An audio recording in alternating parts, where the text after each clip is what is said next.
Ce nouveau traitement réussira-t-il là où d'autres avant lui ont échoué? Son nom, le Lenacapavir, un médicament prometteur contre le virus du sida.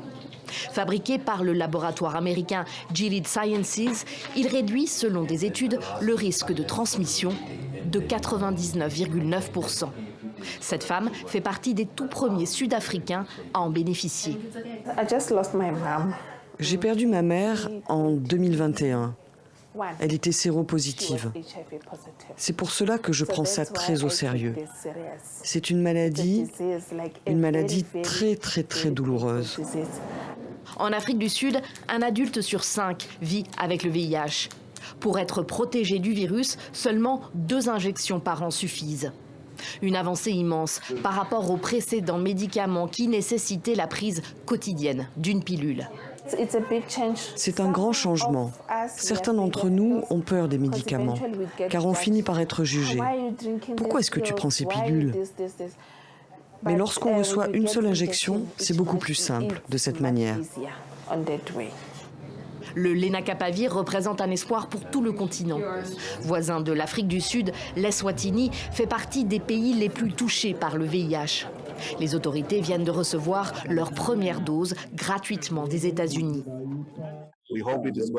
Nous espérons que cela contribue grandement à traiter les nouvelles infections avec lesquelles nous avons du mal ces derniers temps. Nous exprimons notre profonde gratitude envers les donateurs et les partenaires qui travaillent avec nous.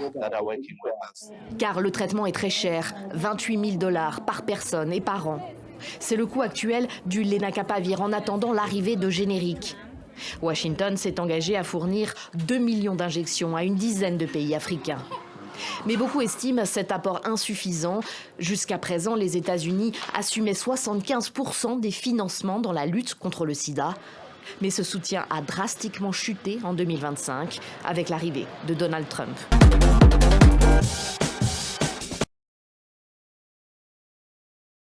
C'est à l'Institut américain pour la paix, renommé depuis ce mercredi Institut Donald Trump, que 30 ans de conflit entre la République démocratique du Congo et le Rwanda ont pris fin officiellement. Et après plusieurs échecs, cet accord est le bon pour le président américain qui se félicite d'un 8e accord de paix en moins d'1 an. De nombreuses administrations ont essayé, mais probablement pas assez, je dirais. Surtout connaissant ceux qui m'ont précédé. Ils ont essayé si peu que les tueries ont continué à un rythme de plus en plus élevé, et aujourd'hui nous avons réussi. Par cette signature, Kinshasa et Kigali s'engagent notamment à respecter un cessez-le-feu permanent, au désarmement des forces non étatiques et conviennent de dispositions pour le retour des millions de réfugiés et de poursuites judiciaires contre les criminels. La République démocratique du Congo prend ici l'engagement solennel de mettre en œuvre en toute sincérité l'ensemble des obligations qui découlent de ces accords. Nous le ferons avec sérieux, avec rigueur et avec le souci constant de la paix, de la sécurité de nos populations. Mais avec Donald Trump, la paix s'accompagne toujours de contrats juteux. C'est la clé de voûte de cet accord. Un partenariat stratégique qui permettra aux États-Unis d'exploiter les ressources naturelles de la région. Du cobalt, dont la RDC est le premier producteur mondial, et du coltan. Le président Trump nous emmène vers l'avenir, pas le passé, en insistant sur le fait que la paix est basée sur la prospérité et les investissements, dont ceux des États-Unis. Les États-Unis investisseurs, mais en cas d'échec de la paix, Washington ne pourra pas être tenu responsable, insiste le président rwandais. À Kinshasa, la prudence reste de mise. Il faut d'abord privilégier les questions de sécurité avant de privilégier les questions économiques ou des questions de minerais. Raison pour laquelle on aurait voulu qu'après cette signature, qu'on aille vraiment dans l'opérationnalisation, donc qu'il y ait les débits des opérations de neutralisation de FDLR et qu'on assiste aussi à un débit des retraits des troupes rwandaises.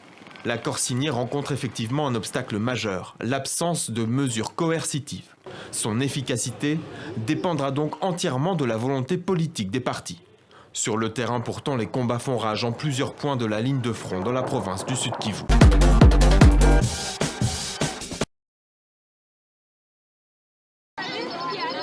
Des visages figés, des regards vides et des souvenirs encore vifs de l'horreur vécue à El Fasher.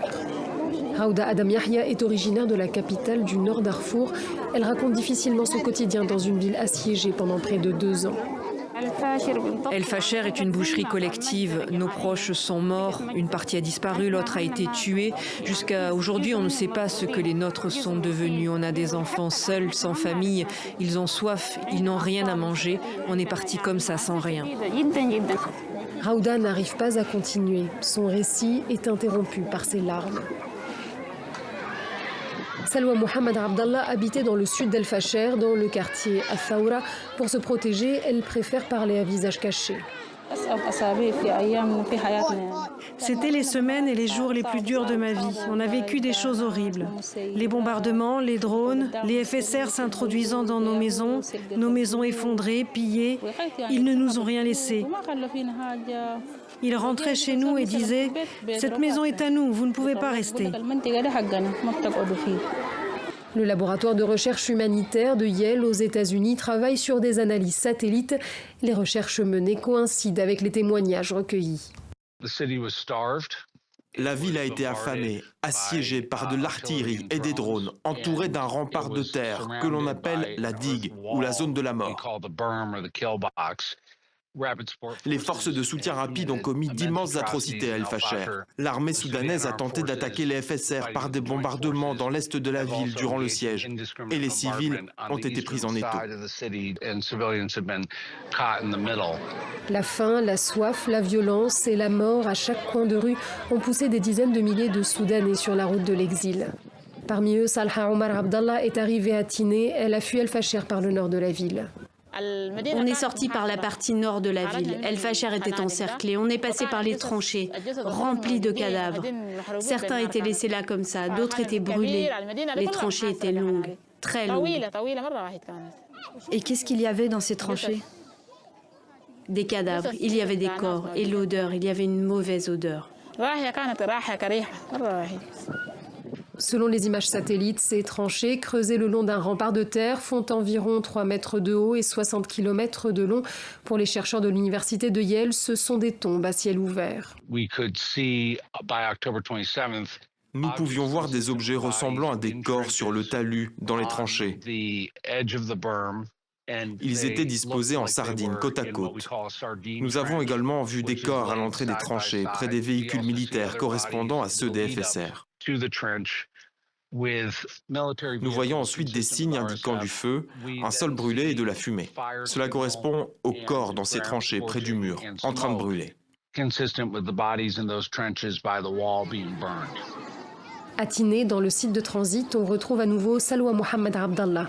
Après l'horreur d'El Fasher, la jeune femme de 35 ans dit avoir vécu dans la peur de mourir sur la route vers le Tchad. Ils posent toutes sortes de questions. Si tu dis que tu es Zahrawa, ils te torturent, ils ne te laissent pas monter dans leur voiture. Si tu dis le nom de n'importe quelle autre ethnie, ils te laissent passer. Si tu dis que tu es Zahrawa, ils ne te laissent pas quitter la ville. Ils peuvent même te ramener à El Fasher pour te mettre dans leur prison où ils torturent et où ils éliminent les gens.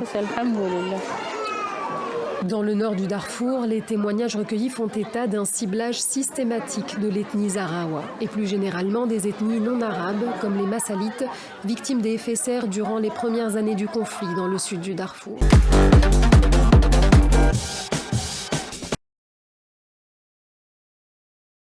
Pour des milliers de Somaliens, le Yémen représentait le rêve d'une vie meilleure. La porte d'entrée tant espérée aux riches monarchies du Golfe voisines, avec la perspective de trouver un emploi et de gagner correctement sa vie. Mais rapidement, sur place, c'est la désillusion. En raison du strict contrôle des frontières, beaucoup se retrouvent coincés au Yémen. Les emplois et les logements y sont rares, le quotidien difficile. Pour survivre, il faut enchaîner les petits boulots, mal payés. Pour beaucoup, impossible dans ces conditions d'imaginer rester au Yémen. Nous souffrons d'un manque d'argent et n'avons pas assez de revenus. Certains jours, nous mangeons et d'autres jours, nous restons affamés. Je vais retourner dans mon pays, la Somalie, pour économiser de l'argent et offrir une vie meilleure à mes enfants. Au moins, je pourrai acheter des chaussures et des vêtements pour eux et ma femme. Un sentiment partagé par Ahmed, lui qui rêvait aussi d'une vie meilleure en Arabie Saoudite ou aux Émirats Arabes Unis, mais qui se retrouve coincé, sans perspective, au Yémen. La vie est difficile et ce n'est plus ce qu'elle était. C'est pourquoi j'envisage de rentrer, car mes frères en Somalie sont ensemble et travaillent dans l'agriculture. Si j'arrive à réunir l'argent nécessaire, je rentrerai probablement. Pour leur venir en aide, le Haut Commissariat des Nations Unies pour les réfugiés a mis en place un programme pour faciliter leur retour en Somalie. De nombreux réfugiés souhaitent rentrer chez eux, mais n'en ont pas les moyens, que ce soit en passant par des passeurs ou en achetant un billet retour. C'est pourquoi le projet de retour volontaire a commencé par fournir des billets ou des moyens de transport du Yémen vers la Somalie. En plus de leur offrir le voyage gratuit, nous donnons 250 $ à chaque réfugié pour les aider à démarrer leur nouvelle vie dans leur pays d'origine dès leur arrivée. Un programme qui semble porter ses fruits. En 2025, l'ONU a déjà rapatrié par avion plus de 500 réfugiés somaliens vers leur pays d'origine. Et 3 autres vols sont prévus d'ici la fin de l'année.